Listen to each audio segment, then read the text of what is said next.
Hello everyone, Roubina Khodadin, artist, healer and spiritual guide. Welcome to the channel, welcome if you're new also. We hear a lot about self-love at this point in time. It's actually very recent in history. Self-love we've started talking about self-love after the Second World War, really, in the 1950s, and then it became more known in the 60s. So really in our human history, this concept of self-love is actually quite new. So we can't really, I would say, make big affirmations about self-love. But the question of this video is, which sometimes we hear often, is you can't love others if you don't love yourself. So is that true? Of course not.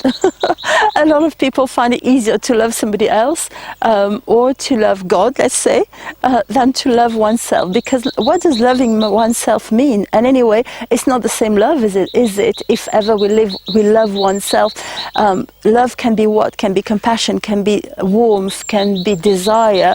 Of course, we don't have the same amount of warm desire we have for ourselves than we have for other people or the other person in our life. So, of course, especially if we've had many past ones, for instance, then obviously we might sometimes want to love other people more, especially with lots of trauma in childhood that can happen. So we need to heal that sometimes. So the question is, self-love needs to be practiced, I guess, with some empathy, and this is where the balance happens. So if you're somebody who is very much into the self-love and you find it very easy to think about your needs, what you want, what you are, who you are as a person, etc., then possibly it might be interesting to bring in a bit more empathy in your relationships. If you're somebody who's totally focused on the other, then obviously it means you need to get back a little bit to yourself if you find yourself always maybe having same kinds of relationships. So to be able to not lose ourselves, because probably this is the question. It's not so much because people say if you don't love yourself you can't love other people because you don't know what love is. No. For some of us it's because we know how to love the other that we kind of realize that, oh, I don't really feel that way about me. I might look up to somebody and find them extraordinary, but I might not look myself in that way. So sometimes what is important is to see where you're coming from and where you can get at. So how to then, the question is how to not lose oneself, is to actually see what kind of person you are and then make the adaptation. And if you are working a little bit every day on healing yourself, then this adaptation becomes pretty much easy and pretty much normal, because you will be more conscious about what you're doing, conscious about what you're thinking, and conscious about how you're acting. So I would say the question is not so much do I need to love myself to be able to love the other.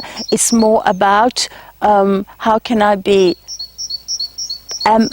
give love, have empathy, and at the same time be aware of my needs, be aware of my values, be aware of my also where I intend to go in life, so that the love for the other and my own, whatever you want to call it, love, respect, my own compassion can get closer and form much more of an equilibrium basis. So this is what I'm getting at in this video, is it